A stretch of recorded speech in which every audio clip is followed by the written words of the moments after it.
Hello everyone. सो इस video के अंदर हम लोग बेसिकली डिस्कस करेंगे कि किस तरह से आप अपने टेक्स्ट को स्टाइल कर सकते हैं। ठीक है, डिफरेंट ओवरऑल उसके ऊपर इंटेंटेशंस अप्लाई कर सकते हैं, डेकोरेट कर सकते हैं, उसको इन टर्म्स ऑफ अलाइन कर सकते हैं।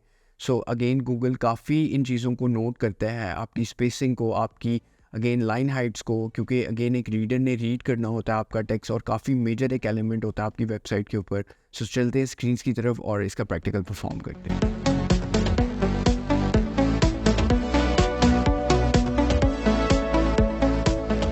और आज का काफ़ी इंपॉर्टेंट लेक्चर है बेसिकली अगेन टेक्स्ट के रिगार्डिंग। अगेन किसी भी वेबसाइट के अंदर 2-3 एलिमेंट्स बहुत इंपॉर्टेंट होते हैं, उसकी इमेजेस, उसकी अगेन फंक्शनैलिटी क्या हो रही है, और लास्ट बट नॉट लीस्ट के टेक्स्ट क्या है। क्योंकि बहुत से रीडर्स नहीं आना होता है उस वेबसाइट के ऊपर कंटेंट रीड करने, और गूगल के पर्सपेक्टिव से भी अगेन ये काफ़ी चीज़ इंपॉर्टेंट होती है कि आप टेक्स्ट को अलाइन किस तरह से कर रहे हैं, उसकी इंटेंटेशंस कैसे कर रहे हैं, अगेन फॉन्ट वेट और फॉन्ट साइज़ क्या यूज़ कर रहे हैं, रिस्पॉन्सिव में किस तरह से कर रहे हैं। सो काफ़ी अगेन इंपॉर्टेंट चीज़ें होती हैं। सो अगेन ओवरऑल जैसे कि हमारे पास स्क्रीन की तरफ आप ओवरऑल देख ही रहे, हमारे पास फर्स्ट प्रॉपर्टी है जो कि हमने डिस्कस करनी है, टेक्स्ट अलाइनमेंट। सेकंड हमारे पास है टेक्स्ट डेकोरेशन। थर्ड हमारे पास है टेक्स्ट ट्रांसफॉर्मेशन। फोर्थ हमारे पास आ जाती है हमारे पास text shadowing. And last but not least हमारे पास जो है हमारे पास ट्रांसफॉर्मेशंस के साथ साथ हम लोग फर्दर उसके अंदर देखेंगे कि किस तरह से हम स्पेसिंग कर सकते हैं। सो ओवरऑल अगर मैं एडिटर को ओपन करूं, सो जैसे कि मैंने ओवरऑल एडिटर ओपन किया, लास्ट में हमने कुछ पैराग्राफ्स वाली की थी, तो हम इसी कोड को इसी तरह रखते हैं। फर्दर हम यहाँ पे देखते हैं कि आप किस तरह से डिफरेंट टेक्स्ट को यूज़ कर सकते हैं। तो मैं अगेन यहाँ पे H2 बना लेता हूँ और यहाँ पे मैं दिस इज़ माई टाइटल लिख लेता हूँ और मैं एक दफ़ा प्रोजेक्ट को लोड भी कर लेता हूँ। सो अगेन यहाँ पे दिस इज़ माई टाइटल आता है। तो यहाँ पे सबसे पहले हम बात करते हैं ओवरऑल कि आपने अलाइनमेंट किस तरह से मैनेज करनी है।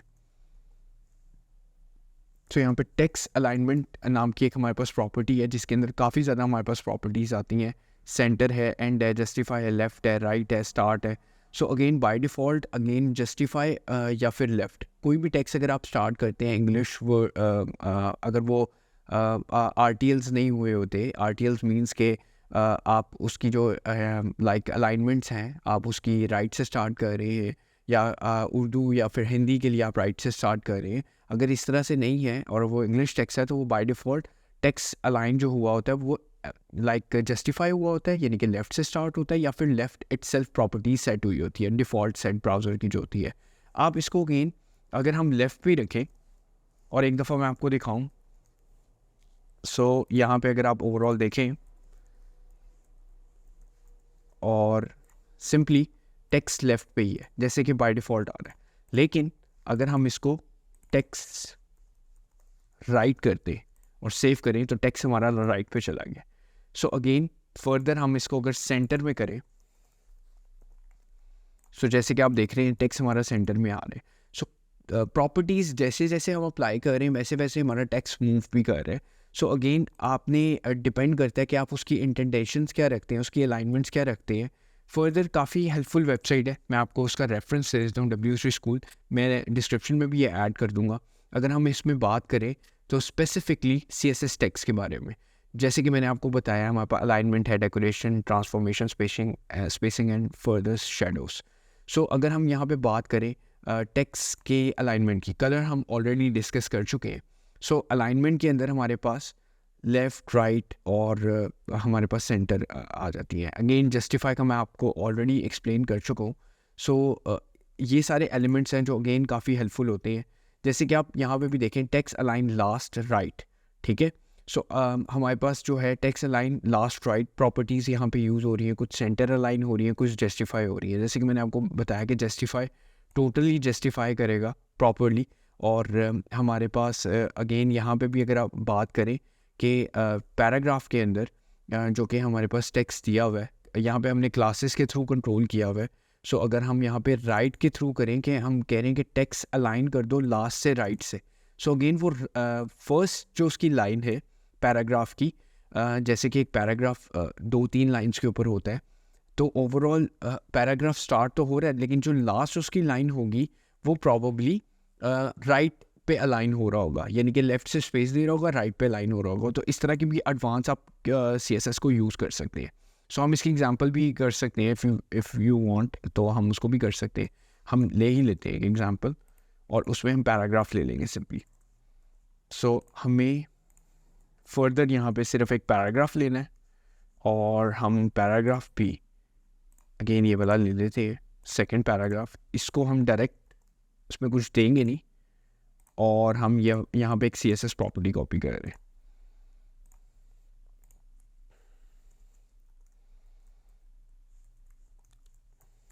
सो लेट्स सी, प्रॉब्ली हम सारे पीस को सिलेक्ट कर रहे हैं। सो हमारा जो रेड वाला भी है प्रॉब्ली वो भी शिफ्ट हो जाएगा, जैसे कि आप ओवरऑल देख रहे हैं वो भी हमारे पास शिफ्ट हो गया। सो थोड़ी सी इस चीज़ की, सो अगेन इसको हम यहाँ पे कलर भी दे देते हैं। कलर वाइट हमने दिया, दैट्स वाई शो नहीं हो रहा, तो हम इसका कलर चेंज करते हैं, इसको थोड़ा सा ब्लैक कलर देते हैं ताकि हमारे पास पैराग्राफ भी शो। तो जैसे कि ऊपर वाला भी टेक्स्ट और नीचे वाला भी टेक्स्ट, क्योंकि अभी हमने सिलेक्टर्स को इतना ज़्यादा इन डेप्थ में नहीं पढ़ा, दैट्स वाई आपको क्लासेस का भी आइडिया नहीं होगा। बट हम अपने वेरी नेक्स्ट लेक्चर के अंदर सिलेक्टर्स को भी पढ़ेंगे फर्दर, उसके अंदर कितनी टाइप्स होती हैं सिलेक्टर्स की भी, वो भी हम देखेंगे। तो जैसे कि अगेन आपका जो पैराग्राफ है वो उसकी जो अलाइनमेंट है वो लेफ़्ट से स्टार्ट हो रही है, बट उसकी लास्ट लाइन राइट पे अलाइन हो रही है। सो अगेन इस तरह की प्रॉपर्टीज़ है। सो फर्दर हम डेकोरेशंस को भी देखते हैं। डेकोरेशन काफ़ी हमारे पास मेन आती है, जैसे कि हमने HTML के अंदर कुछ अपने जो थे हमारे अलाइनमेंट टैग्स थे, इसके अलावा हमारे पास कुछ हमारे टेक्स्ट टैग्स थे प्रॉब्ली, हमने उनको गो थ्रू किया था ओवरऑल। हमारे पास 2 सीरीज़ के अंदर 2 वीडियोज़ के अंदर प्रॉब्ली हमने उनको बताया था, आप जाके उनको भी देख सकते हैं, जिसके अंदर हम लोगों ने प्रॉपर बताया था कि टेक्स्ट के अंदर आप टेक्स्ट ट्रांसफॉर्मेशन किस तरह से कर सकते हैं, साइज़ हो या फिर अंडरलाइन हो, कोड्स आपने देने हो, तो अगेन आप उनको यूज़ कर सकते हैं। इसके अंदर भी अगेन हमारे पास वही सारी ऑप्शंस हैं, बट इसमें फर्दर हमारे पास टेक्स्ट डेकोरेशंस के अंदर क्या है कि आपके पास फुली कंट्रोल है इन टर्म्स ऑफ कि आप CSS के थ्रू वो चीज़ें कर सकते हैं। जैसे कि अगेन हमारे पास H1 में ओवरलाइन है। सो अगेन ओवरलाइन, अगर मैं यहाँ पे H1 जहाँ पे मेरा ब्लू कलर यूज़ हो रहा है, मैं इसको यहाँ पे ओवरलाइन देता हूँ। सो ये अगेन हमारे पास टेक्स्ट डेकोरेशन है, तो आप ओवरलाइन, उसके ऊपर एक लाइन आ गई है। तो ऐसे टेक्स्ट होते हैं जहाँ पे आपको लाइन ओवरलाइन देनी पड़ती है, अंडरलाइन देनी पड़ती है, इवन आपको उसको टेक्स्ट को कट भी करना पड़ता है। तो इस तरह की चीज़ें अगेन आप यूटिलाइज़ करते हो। लाइन थ्रू अगर हम करके देखें किसी टेक्स्ट को कोड के अंदर, सो इस ब्लैक टेक्स्ट को करते हैं अगेन, हमने एक ही पैराग्राफ पे किया हुआ है, तो मेरे ख्याल से प्रॉब्ली दोनों पैराग्राफ्स पे ही लग जाएगा हमारे पास। तो जैसे कि लाइन थ्रू, सो अंडरलाइन भी मैं इसी तरह कर सकता हूँ। अंडरलाइन अगेन उसके नीचे लाइन आ जाएगी। सो आप 2 लाइन्स भी इकट्ठी दे सकते हैं, ओवरलाइन भी आ सकती है और अंडरलाइन भी आ सकती है, और उसके अंदर टेक्स्ट आपका आ सकता है। तो ये भी आप कर सकते हैं इस तरह से प्रॉपर्टीज़ को। उनको आप कलर भी दे सकते हैं लाइन्स को प्रॉपर्ली, जैसे कि आपके पास इस एग्जांपल के अंदर यूज़ हो रहा है टेक्स्ट डेकोरेशन, आपने ओवरलाइन दिया है, बट उसका कलर क्या होगा आप दूसरी प्रॉपर्टी में सेट कर सकते हैं, text decoration red. So again इसी तरह आपने जो ओवरलाइन और अंडरलाइन दी है, आप उसका कलर भी रेड कर सकते हैं, जैसे कि मैं यहाँ पे कर रहा हूँ और ये रेड भी हो गया। सो अगेन हमारे पास टेक्स्ट डेकोरेशन आपको और टेक्स्ट के अंदर फर्दर जो है यूटिलाइजेशन देती है कि आपने टेक्स्ट को किस तरह से अपना फॉर्मेट करना है। हमारे पास टेक्स्ट ट्रांसफॉर्मेशन है, अगेन ये काफ़ी हेल्पफुल होती है जब आपने किसी टेक्स्ट को विजुअली दिखाना हो एक यूज़र को in terms of upper case, lower case, इसके अलावा कैपिटलाइज, तो यहाँ पे ये वाली प्रॉपर्टीज़ यूज़ होती है। सपोज़ करें मैं एक पैराग्राफ को, जो मैंने P टैग लिया है प्रॉब्ली, मैं उस टैग को अपर केस कर देता हूँ, यानी कि हमारा जो पैराग्राफ है वो सारा अपर केस आएगा। तो अगेन आप यहाँ पे देखें वो सारा अपर केस हो गया, और जो हमने फॉन्ट वेट लगाया था और फॉन्ट साइजिंग लगाया था वो भी क्लियर हो रहा है। सो अगेन हमारे पास प्रॉपर्टीज़ अप्लाई होती जा रही हैं, और जैसे कि आप देख सकते हैं फर्दर हम इनको लाइक अपने यूटिलाइजेशन के लिए कम ज़्यादा कर सकते हैं। क्या चीज़ हमने लोअर केस में दिखानी है, क्या चीज़ें अपर केस में दिखानी है। डायनेमिकली जो हमारे पास डाटा आ रहा होता है वो चाहे गया हो डेटाबेस के अंदर स्मॉलर लेटर्स में, लेकिन आप CSS को, जब आप CSS के थ्रू उसको सपोज करें अपनी बैक एंड लॉजिक के थ्रू उस डाटा को गेट कर रहे हैं और CSS के थ्रू आप उसको अपर केस कर सकते हैं, उसको कैपिटलाइज कर सकते हैं, अगेन उसको लोअर केस कर सकते हैं depending upon your need. So spacing जो है बहुत इंपॉर्टेंट है। टेक्स्ट स्पेसिंग जो हमारे पास यहाँ पे यूज़ होता है, जैसे कि ओवरऑल किसी चीज़ के अंदर आपने स्पेस देना फ्रॉम द स्टार्ट को। अब अगर मैं यहाँ पे दे देता हूँ 50, तो यहाँ पे अगर मैं दे देता हूँ सपोज करें 90, टेक्स्ट मेरा यहाँ से स्टार्ट हो रहा है, ये थोड़ा सा और आगे से हो जाएगा। बाय डिफ़ॉल्ट आपने किसी टेक्स्ट के अंदर शुरू में स्टार्ट में टेक्स्ट की स्पेस देनी है। जैसे पैराग्राफ को हम ये यूज़ भी कर सकते हैं अपने पैराग्राफ के अंदर, अगर आपने स्पेस देनी है तो अगेन आप ये प्रॉपर्टी को दे सकते हैं। सो जैसे कि हम यहाँ पे देखते हैं, तो बाय डिफ़ॉल्ट यहाँ पे अगर आप देखें कि डिव में ये चीज़ जो है अगेन हमारा जो रेड कलर है वो थोड़ा सा अगेन यहाँ पे स्पेस है और थोड़ा सा लॉगरिथम आगे से स्टार्ट हो रहा है। हम इसको आगे पीछे कर सकते हैं डिपेंडिंग अपॉन आवर नीड। तो सपोज करें यहाँ पे अगर हमारा एक डायनामिक ब्लॉक होता और आइकन यहाँ से हमारा एक शुरू हो रहा है और हम उसको मार्जिन स्पेसेस या फिर कोई गैप्स के थ्रू नहीं करना चाहते, तो अगेन हमने सिर्फ टेक्स्ट इंटेंट की प्रॉपर्टी दी और इंटेंट में 50 दे दिया और वो आगे से टेक्स्ट स्टार्ट होगा। वो लुक एंड फील इसी तरह से आएगी कोई गैप दिया हुआ है आपने। तो अगेन ये भी काफ़ी हेल्पफुल होती है। लेटर स्पेसिंग और हमारे पास काफ़ी इंपॉर्टेंट प्रॉपर्टीज़ हैं और मैं आपको पैराग्राफ पे लगा के दिखाऊंगा। और इसमें मैं थोड़ा सा अगेन नीचे वाले टेक्स्ट को भी बोल्ड ज़्यादा कर दूंगा ताकि आपको थोड़ा विजुअली क्लियर हो कि अगेन हम लेटर स्पेसिंग किस तरह से कर रहे हैं। तो सबसे पहले अगेन हम यहाँ पे देखते हैं कि हमारे पास लेटर ज़्यादा हुए हैं या नहीं, और इसके ऊपर से अगेन मैं कोशिश करता हूँ कि यहाँ पे मैं क्लास एक दे देता हूँ और इसको मैं दे देता हूँ लाइक पैरा, या पैरा क्लास नहीं देता, मैं इसको देता हूँ फर्स्ट या सेकंड पैरा। मैंने क्लास दे दी है। सो क्लास को एक्सेस करने का तरीका हम लोग नेक्स्ट वीडियो में फर्दर बहुत अच्छे से समझेंगे, बट फिर भी मैं यहाँ पे कर रहा हूँ सिर्फ समझने के पर्पसेस से। सो अगेन इसके अंदर मैं सारी प्रॉपर्टीज़ पैराग्राफ वाली लूँगा, लेकिन सिर्फ जो लाइंस हैं वो मैं निकाल दूँगा और अपर केस भी, और इंटेंट मैं ऐसे ही रहने दूँगा। इंटेंट हम लोग प्रॉबली ख़त्म कर देते हैं अभी के लिए, क्योंकि हम लोग अगेन ये समझ रहे हैं कि अगेन हम लोगों ने क्या चीज़ें करनी है, बट वो पैराग्राफ है। सो हम लोग उसको डायरेक्टली पी को भी हमें एक क्लास देनी होगी ताकि हम डायरेक्टली पी पे ना लगाएं।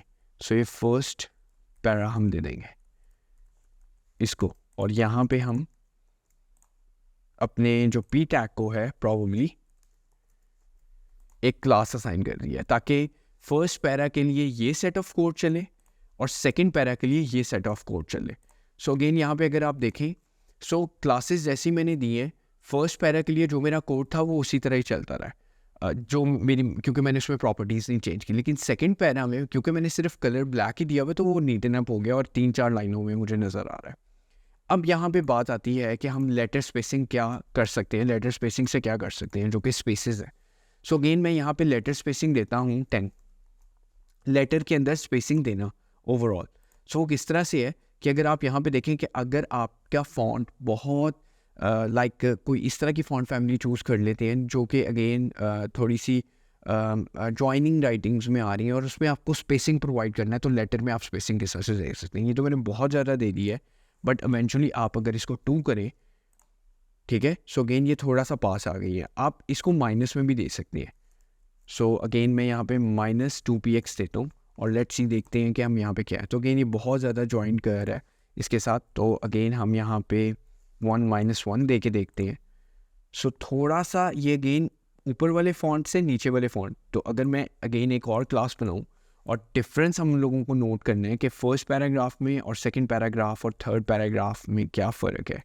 सो यहाँ पे अगेन हम थर्ड पैराग्राफ भी लेते हैं और इसका भी text by default again colour black ही होगा। सो जैसे कि आप ऊपर वाला जो देख रहे हैं टेक्स्ट, उसके अंदर लेटर स्पेसिंग हमने -1px दी हुई है और नीचे वाले में हमने बाय डिफ़ॉल्ट कुछ भी नहीं दिया हुआ। सो जैसे कि आप देख रहे हैं कि वो थोड़े से लेटर्स एक साथ जुड़े हुए हैं। अगेन आप ज़्यादा भी कर सकते हैं, कम भी कर सकते हैं, तो अगेन हमारे पास लेटर स्पेसिंग इसलिए यूज़ होती है। लाइन हाइट बहुत इंपॉर्टेंट है, पैराग्राफ्स में लाइन हाइट काफ़ी ज़्यादा इंपॉर्टेंट है और हम इसी वीडियो के अंदर ही देखेंगे कि लाइन हाइट किस तरह से कंट्रोल होती है। सो लाइन हाइट अगर मैं यहाँ पे बात करूँ, आपके पास यहाँ पे लाइन हाइट होती है, सपोज करें आपके पास एक पैराग्राफ है 3-4 लाइंस का प्रॉब्ली, और उसके अंदर आपको हर लाइन के एक लाइन के एक जो हमारे पास लाइन आ रही है और उसके नीचे जो दूसरी लाइन आ रही है उसके अंदर आपने गैप देना है या आपने बेसिकली स्पेस प्रोवाइड करनी है। सो आप वो किस तरह से कर सकते हैं, बहुत सिंपल है, आप लाइन हाइट दें और लाइन हाइट के थ्रू आप बेसिकली उसको अचीव कर सकते हैं। सो यहाँ पे मैं लाइन हाइट देता हूँ 1.5। जैसे कि मैं 1.5 लाइन हाइट दिया तो आप यहाँ पे देखेंगे ये थोड़ा सा गैप आ रहा है इन लेटर्स के अंदर, यानी कि फर्स्ट लाइन में और सेकंड लाइन जो है हमारी उनके अंदर गैप आ रहा है। ये हमारी फर्स्ट लाइन है और ये हमारी सेकंड लाइन है। सो इन दोनों के अंदर हमारे पास गैप आ रहा है। सो लाइन हाइट हमारे पास ये करती है। अगर मैं इसको लाइन हाइट को थोड़ा सा 2.5 कर दूँ, सो अगेन आप जैसे कि देखें पूरे लाइक फर्स्ट सेकंड थर्ड में इक्वली लाइन हाइट आ रही है। तो ये हमारे लिए क्यों यूज़ हमें करना होता है या क्यों ज़रूरी होता है। गूगल अगेन आपको ये चीज़ देखता है कि आपका जो टेक्स्ट ओरिएंटेशन है या आपके अगेन टेक्स्ट की अलाइनमेंट्स जो हैं प्लस उसमें गैप्स और उसकी लाइन हाइट एक्यूरेट है या नहीं, एक यूज़र के लिए वो रीडेबल है अच्छे से या नहीं, on not from only from mobile devices, आप as well as mobile phones के लिए भी, फर्दर आईपैड्स के लिए भी अगेन आपका टेक्स्ट विजुअली रीडेबल हो रहा है अगेन उसके क्रॉलर्स को भी एज वेल एज उसके यूज़र्स को भी। सो ये दोनों चीज़ें काफ़ी इंपॉर्टेंट है। सो हम लोग फर्दर डिस्कस करते हैं। हमारे पास लाइन हाइट्स भी हो गई। वर्ड स्पेसिंग इसी तरह ही है कि सपोज़ करें हमने ऊपर लेटर स्पेसिंग पढ़ी है तो नीचे हमारे पास वर्ड के अंदर स्पेसिंग कंट्रोल करना। सो अगेन ये काफ़ी इंपॉर्टेंट चीज़ें होती हैं जो कि आप अपनी टेक्स्ट की अलाइनमेंट के लिए या अपनी टेक्स्ट फॉर्मेटिंग टैग्स जो हमने HTML में पढ़े थे, सो उसके लिए काफ़ी इंपॉर्टेंट होती हैं। हमने फॉर्मेटिंग 1 भी पढ़ा था, फॉर्मेटिंग 2 भी पढ़ा था और एक एक टैग को हमने लगा के देखा था। सो इसमें CSS के थ्रू हमारा काफ़ी काम ईजी होता है अगर हम क्लासेस बना के रख लें। सो हमारे पास टेक्स्ट शेडो की प्रॉपर्टी आती है। सो फर्स्ट हमारे पास अगेन हॉरिजेंटली शेडो होता है और दूसरा हमारे पास वर्टिकली होता है। सो हम दोनों को प्रॉपर्टीज़ को यूज़ करके देखते हैं। तो अगेन मैं यहाँ पे सिंपली अपने H1 को टेक्स्ट शेडो देता हूँ। तो यहाँ पे हमने H1 को टेक्स्ट शेडो दिया, इसको सेव करते हैं। टेक्स्ट शेडो फर्स्ट हमारे पास हॉरिजेंटल है। हॉरिजेंटल और वर्टिकली मींस आपका एक्स एक्सिस और वाई एक्सिस। सो अगेन काफ़ी इंपॉर्टेंट है जिनको अगर ओवरऑल नहीं पता कि फ़र्स्ट प्रॉपर्टी टेक्स्ट शेडो में जो होती है वो आपकी हॉरिजेंटली को मैनेज करेगी यानी कि एक्स एक्सिस पे, और सेकंड प्रॉपर्टी आपके वाई एक्सिस पे यानी कि left to right and top to bottom. So first वाली property left to right move करेगी और जो सेकंड प्रॉपर्टी करेगी टॉप टू बॉटम। ठीक है। सो मैं यहाँ पे 5 करता हूँ और यहाँ पे मैं 1px करता हूँ। सो अगेन जैसे कि आप लेफ़्ट टू राइट देखें टेक्स्ट जो है वो फॉर्मेट हो रहा है और टॉप टू बॉटम भी हो रहा है। सो टेक्स्ट शेडो आपका टेक्स्ट को शेडो देने, आप इनमें कलर्स भी दे सकते हैं, डायरेक्टली कलर दे सकते हैं। सो अगेन आपके पास यहाँ पे 3 तरह की प्रॉपर्टीज़ भी आ सकती हैं। जो लास्ट प्रॉपर्टी है वो फिर उसकी ब्लरनेस है कि आप कितना देते हैं ब्लरनेस। सपोज़ करें मैं यहाँ पे ही टेक्स्ट शेडो डालता हूँ दोबारा से। सो फर्स्ट अगेन मेनली जो हमारे पास प्रॉपर्टी है अगेन हमारे पास है horizontal means left to right, second property है टॉप टू बॉटम, और नेक्स्ट प्रॉपर्टी हमारे पास आ जाती है उसकी ब्लरनेस। ब्लरनेस हमारे पास डिपेंड करता है अगेन हम 5px 10px 20px इतनी दे सकते हैं। ठीक है। जैसे यहाँ पे 4px दी हुई है, 3px दी हुई है, डिफरेंट ब्लरनेस दी हुई है। सो अगेन यहाँ पे आप बेसिक इसका फॉर्मूला ये समझें। सो अगेन हम इसको एक दफ़ा ओवरऑल देख लेते हैं। हमने आई गेस सेव नहीं किया फाइल। सो सेव करते हैं फाइल और आप यहाँ पे देखें कितना अच्छा एक इफेक्ट सा आ रहा है, प्रॉब्ली किसी चीज़ को हाईलाइट करने के पर्पस से या फिर ओवरऑल फर्दर किसी को अगेन ओवरऑल इंटेंशन देने के पर्पस से ये होते हैं। सो हमारे पास HTML के अंदर भी टैग थे, एम्फेसाइज टैग था, स्ट्रॉन्ग टैग था, बट अगेन CSS के अंदर हमारे पास कुछ प्रॉपर्टीज़ होती हैं जिनको यूटिलाइज़ करके हम बहुत फैंसी वर्क कर सकते हैं। सो इस वीडियो में इतना ही रखते हैं, नेक्स्ट वीडियो में मिलते हैं। Thank you for watching this video.